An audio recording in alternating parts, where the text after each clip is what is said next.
Hello, and welcome. My name is Alexa Hanshaw, and I am a functional health and nutrition coach, and I am here to talk to you today all about stress and stress management.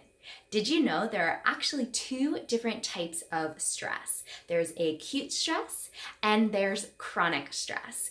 And both of these stresses actually show up similarly in our body. You might recognize this as your heart racing, you have a little bit heavier breathing, your blood pressure starts to rise, you may even get sweaty palms. And again, for both acute stress and chronic stress, we have these same symptoms. However, acute stress is short-term, kind of happens at one point in time. Maybe you get an angry email from a client or from your boss. Maybe someone cuts you off in traffic. When that initial reaction is that acute stress that you feel in your body.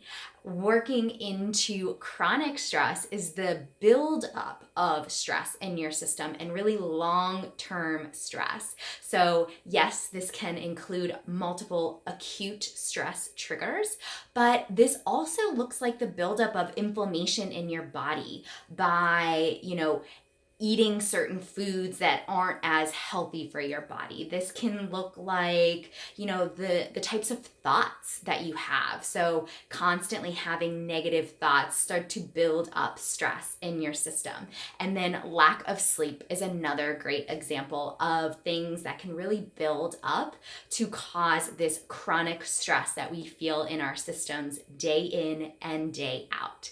So, how do we handle these two different types of stresses?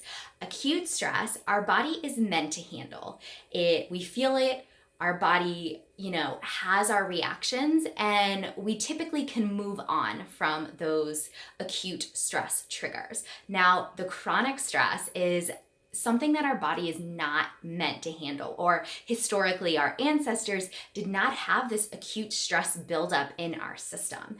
And there are so many lifestyle changes that we can do to really help reduce our chronic stress. So some of those lifestyle habits are breathing, just taking even a few minutes each day to really close your eyes, connect with yourself, and breathe in. So breathing in through your nose and then gently exhaling out your nose.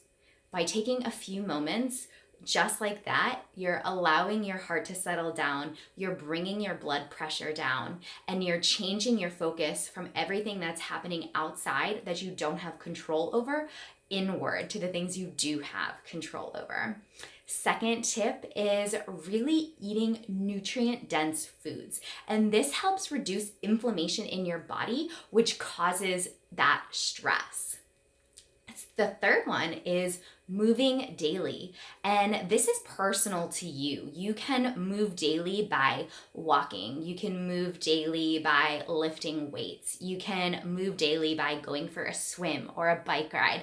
Whatever feels good to your body, that's the type of daily movement that you should be adding in.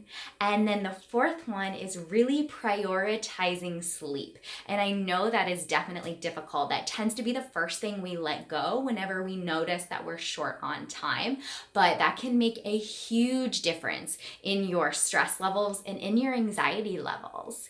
And I really want to think about, or I want you to think about prioritizing yourself in order to be able to give your best self to your family, to work, to your partner, whoever that might be. So by prioritizing yourself and your health care and your self-care, you are allowing yourself to be the best version of you for everyone else, as well as for yourself. And I know prioritizing yourself is easier said than done. Believe me, I get it, especially as a female. We tend to want to give until we literally have nothing else to give. But like I mentioned, as you prioritize yourself, you're able to also prioritize everyone around you as well. And I really want to think about this term balance. So I know, if you're like me, you hear the word balance, work-life balance thrown out so many times a day. And I want you to kind of reframe what you think balance looks like. Just because you have balance doesn't mean that's 50-50 work and life. Something that really changed my life was when I was able to consider that balance looks different in different stages of life or in different cycles of life.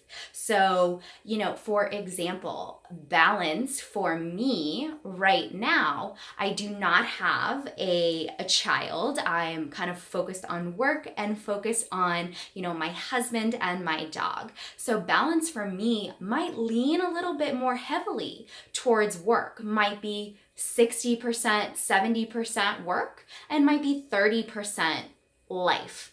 Spending time with my husband, spending time with my dog. It doesn't necessarily, again, have to be that 50-50 split.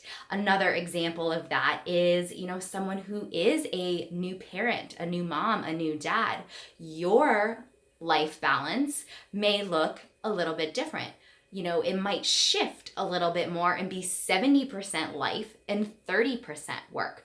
And that's okay. You need to give yourself permission to constantly be reevaluating what balance looks like and feels like for you, and not feel guilty if you need to focus a little bit more on, say, a work project for 2 months, and then the 2 months after you finish your work project, maybe your balance shifts so you focus a little bit more on your family or your parents or your friends.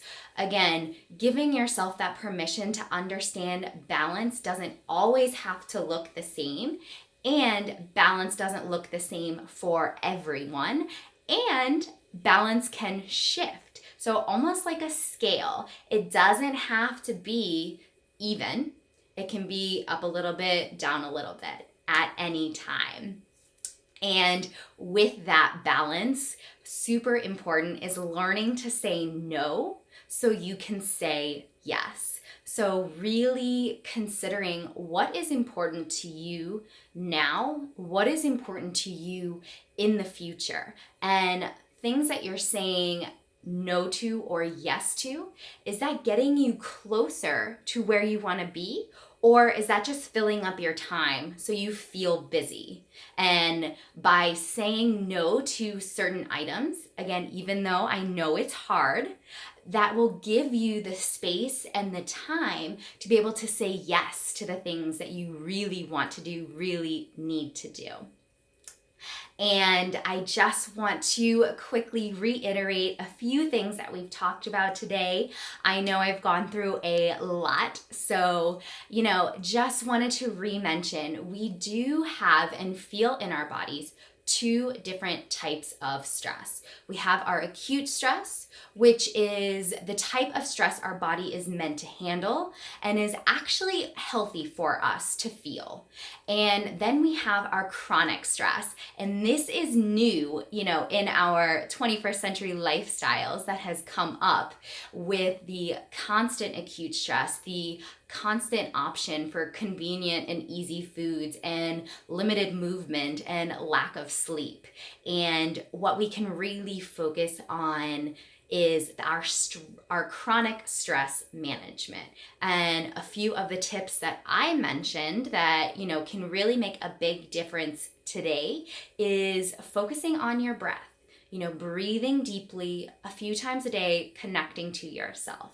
2 was eating nutrient-dense foods. And again, you don't have to be a rabbit or eat, 100% healthy all the time. I really like to work with the 80-20% rule. So 80%, you're eating healthy, nutritious foods that feel good to your body. 20% of time, you can eat your favorite food, even if it's not nutrient-dense, and that's okay. It's all about balance.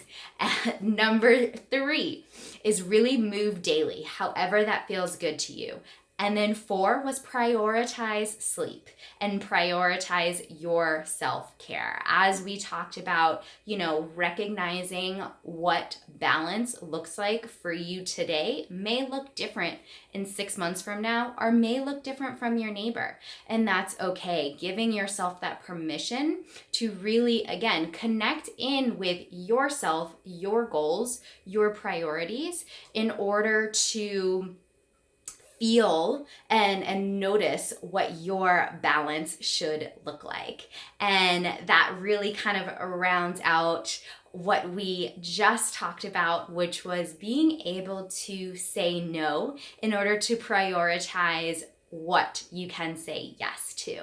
And I just wanted to say, I have loved chatting with all of you today, and I would really love to invite you all to check out my free Facebook group, Be the CEO of Your Stress, where we really dig into all things stress management, how to optimize and prioritize your health. So if you loved the tips that we talked about here today or have more questions, definitely join me and Be the CEO of Your Stress, and we will get you optimized and on your health journey today.